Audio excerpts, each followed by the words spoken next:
Hi. So as you know, I've done like a year-end video where I've been looking at like my favorite books and blah blah blah, favorite comics. But what I thought I'd do is show you my favorite collected edition that I've read this year. Now, it isn't necessarily having to be the favorite new one that's come out this year.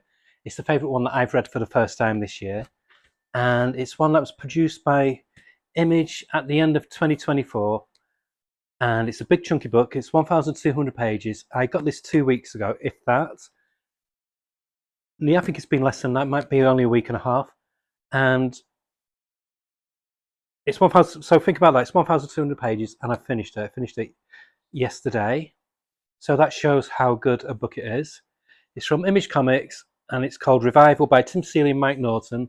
This collects all 47 issues, and also there's a crossover with Chew, and there's a free comic book day short story as well. It, this blew me away. This gave me the. I would put this up there with. If this was a Vertigo comic, this would be up there with Preacher for having the same kind of brilliant, twisty story where you're along for the ride right through to the end. So it's. I'll read back. It's what it reads like. It feels like the best like crime series could get, like Fargo, with a very strong supernatural element thrown in. I'll read what it says on the back. It says, the beautiful film noir that puts a new twist on the zombie genre now collects for the first time in one big volume. For one day in rural central Wisconsin, the dead come back to life. Now it's up to Officer Dana Cypress to deal with the media scrutiny, religious zealots, and government quarantine that has come with them. In a town where the living have to learn to deal with those who are supposed to be dead, Officer Cypress must solve the brutal murder of her own sister. Now everyone, alive or undead, is a suspect, while M. Cypress, murder victim, keeps getting in Dana's way. This collects the hit series created by New York Times bestselling author Tim Seeley, Eisner-winning artist Mike Norton, and beautiful covers by Jenny Frischen. So perfect combination.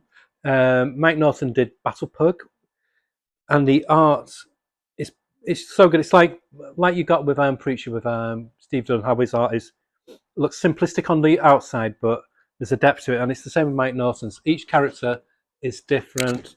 He does background scenery so well. Nothing. He doesn't overcomplicate things, so it keeps the flow of the story really well.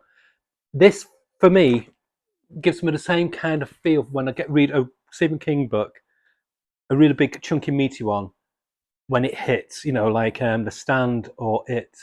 That kind of one where it weaves in this whole cast of characters over a period of time, and you know each character. And that's what this does with in this book. There's a lot of characters in this book, but you've got 47 issues, well, which are broken up in chapters in here, where you can just know about the life of each of them. Like my favorite character is not one of the main characters, but there's this deputy,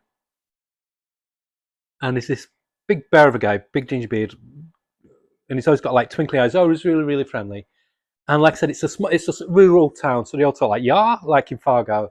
And he's a really really he's this like a big burly beefy bear kind of guy.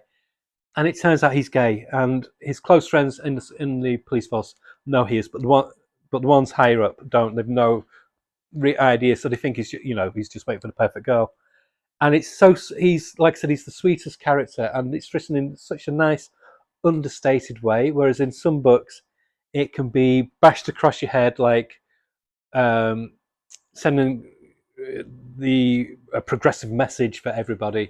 It's not done like that. You just know enough about him to think, oh, this is really cute, and he's just desperate to find a partner. And he's like, he moans to the main character, to Dana Cypress, because she's like getting having a snog left, right, and centre, saying, "What's going on, girl? How come you're getting all this, and here's me?" And it's just fabulous. So it's these little things like that what draw you in. You fall in love with each of the characters. There's an old Indian woman in here, Native American woman, and she's just wonderful. And some people, what's great as well, you really do get the wool pulled over your eyes with some of the characters. Just show some of the Jenny Frison covers while I'm talking. So people who you initially think are quaint, I'll show you a bit of a bloodthirsty one there, who you think are quaint and interesting, they're not who they appear to be. And I'm not going to elaborate too much on the book. There's 47 issues. I'd need a 4-hour video to break down part of the book. But I just want to bring it to your attention. Like I said, this is the best collector's edition I've read this year. And I had no expectations at all with regards to this book. I was going in thinking, oh, I'm just going to be moderately entertained. But after the first opening chapter, the first book, the first issue, drew me in straight away. It had a brilliant opening scene. Again, I don't want to reveal too much. The joy is like it was for me going in mostly blind into it, and it just opened up and opened up and opened up. Like it's like when you peel an onion, there's layers upon layers upon layers. And the deeper you got in the story, the more involved you got. And the story suddenly takes off tangent that way, and a tangent that way. And each tangent is just wonderful. And you enjoy the ride which one goes that way. And then suddenly it naturally maneuvers around to the next story arc. It's just a masterclass in storytelling.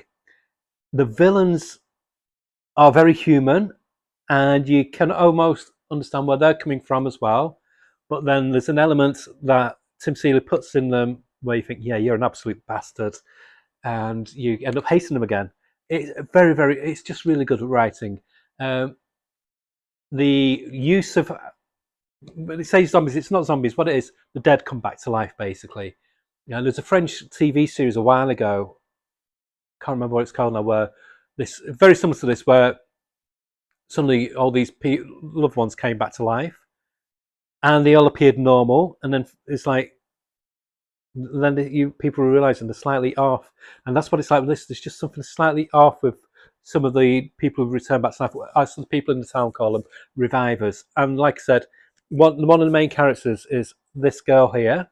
She's the sister of Officer Diana Cypress, and she's one of the revivers. It's not really a give up. I'm not ruining it there because that's revealed very, very early on. But it's not. No, a lot of revivers are out and about. People know that they're revivers, but some, like a sister, keep it on the down low. So you wouldn't know unless, say, for example, if they got run over, the body was knit back together again. But all this setup of the revivers then starts this mystery of how did the revivers come to be? How come it's just this town where these people have come to life? And then other forces from outside the town come into play. And these are meant to be forces for good, and they end up being worse, the bigger problem than the revivers. And then you've got the viewpoint of the people who aren't revivers, just the normal town folk, how they react to it. Some are very pro-revivers, others are very anti-revivers. It's just wonderfully, wonderfully written, and it goes in very weird areas, but weird without it being weird for weird's sake. It develops a story, and you think, "Oh, I didn't. Yeah, that's really clever." And it wraps up. This is where it's different to a lot of Stephen King books. A big criticism that you get with a big Stephen King magnum opus is he stumbles at the end a lot of the time. There's no stumbling in this one. It wraps up perfectly, and it makes sense how it ends. In a way, you don't want it to end like it did because you become invested with a lot of the characters, but it makes perfect sense how they ended it, and the payoff is superb. It's chef's kiss. The ones who you want to get punished get punished. The ones who you want to survive, but it's good. It's really good. I would. It costs $59.99. I got this for free because the cover came damaged. So, yay! That's another reason I like it. That's not why I'm giving it a good write up. I'm going to give this a 9.5 out of 10. It's a near. It would have been a 10 out of 10. This is weird for me. Less is more sometimes, and what detracted it just for a short span for 20 odd pages is the Revival Chew crossover. The reason being, it's tonally very, very different because John Layman's the writer of the Chew one, and he's a very different writer to Tim Seeley. Tim Seeley's he keeps there's humour in it, but he keeps it very naturalistic, very gritty. John Layman's not gritty at all. He's quite absurd in his writing. And the artist as well is, I mean, that's Mike Norton's art. Really good, really solid. But then you get, I just want to show this page, by the way. This is just a wonderful, this is what keeps you turning pages as well.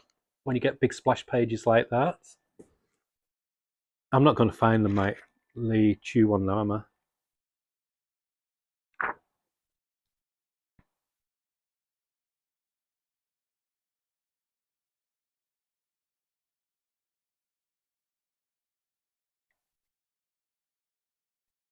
Oh well, I can't find it. But just Google John Layman's Chu, CHU, and you'll see how the art style is leagues different to this. And it really is like a hiccup in the middle of the book. So I read about 25 issues of this, and then this crossover appeared. I'm like, ugh. And then it got back to the normal story. So if they'd have thrown that away, or just had like as a addendum at the end, so you could ignore it if you wanted to, which I would have done, it would have made the book a 10 out of 10. But apart from that, it's a 9.5 out of 10. If you like a good crime mystery, if you like understated horror where the horror isn't the full-on essence of the story, it's just one element of it. The mystery is the plot point, the device. How did this happen? Why has it happened? Who's behind it?